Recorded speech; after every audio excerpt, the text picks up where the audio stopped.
Hi everybody, David here. This is the umpteenth take of my trying to record this without looking down at my script, so please forgive me if my eyes wander off the camera. This week we were asked to focus on European history, and so instead of focusing on the presidency of Richard Nixon as I have in the past, I chose to focus on Johann Gutenberg and his printing press.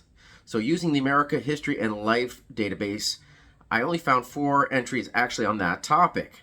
The first was Disruptive Technology, the history papermaking to digital printing. I thought that was very interesting, especially since we're literally searching databases for these sources. The author is Jocelyn and Hargrave. Hargrave's argument was that publishing has disrupted technologies. It's actually the new technologies disrupt the current status quo. She assesses that the new technologies are revolutionary due to their nature, and that when they are first introduced into the consumer market, it's almost paradoxical, according to the author, that each of these new technologies has been in its own quite revolutionary by nature, but when you pair them together as a group, you get an evolutionary change in publishing. Hargrave argues that it was the cost that made these changes revolutionary instead of evolutionary. For example, the move from handwriting to print saved both time and money because handwriting documents cost more and it took longer than if you were printing. Handwriting, of course, takes more physical time, and it also costs more because you're employing individuals and you're using time and resources. This is part of when we do economics, we refer to this as opportunity cost. In this case, we're really not saving either time or money. But by moving to the printed, you're saving both, which is an interesting paradox in its own. Paper was cheaper, smaller, more convenient to use. At the same time, earlier versions of paper were not as good quality as the books that were written on vellum and parchment. So when paper was first adopted, it was revolutionary, not evolutionary. It caught the publishing world of monasteries and universities off guard. That was really where the publishing world was in Gutenberg's time in the 13 and 1400s. Another reason that it's revolutionary is that print changed the publishing world and it led to standardization of spelling and the ability to put a same copy of a document in the hands of a same group of people at the same time in many different countries simultaneously. That was fascinating to me. This article answers the question that I get from my high school students all the time. If the Chinese first invented movable type in the 11th century, why do we look to Gutenberg in the 13th, 14th century?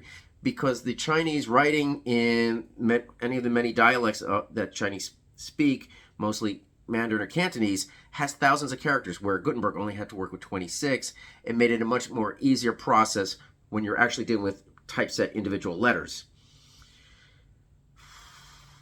So the article continues on to talk then about the other typesets. In 15th century, we have typeset in metal, followed by 20th century lithographs. Following the 21st century, the digital printing. And what was interesting about digital printing and publishing is, unlike written, it has not overtaken the previous. Digital has some advantages according to the author, but people tend to like having a physical book in their hand, and while they still do enjoy it with digital, on say a Kindle, that they can physically take it with them where they go. Hargrave argues that the publishing industry in the 21st century would not be where it is had it not been for those 4 revolutionary steps I mentioned.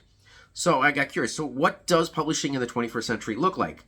So I went back to our database, America, History and Life, and I plugged into the search engine, 20th century publishing and authorship. And what I got was an article called Professions of Authorship in the 21st Century, America, written by Matthew Brockley.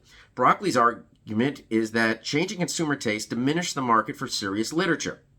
The boom in postgraduate creative writing instruction shaped publishers' attitude toward accomplished literators, and the rise of electronic media narrowed the remiserative potential of professional authorship.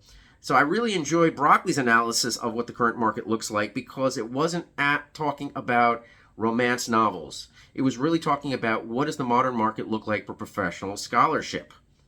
And since we're all, I believe in this program, PhD candidates, and we're dealing in professional scholarship, I thought it was interesting to see how the evolution had progressed to where we are now. There were a couple of other articles in there. There were 1-page or 2-page articles that talked about publishing over time, and they were almost more like pictographs, talking about with pictures and 1-line captions, almost like tweets, Gutenberg, and then movable type into the 20th century processing type like we know with modern newspaper up to the digital. Have a good week. I look forward to seeing all of you next week. Thank you.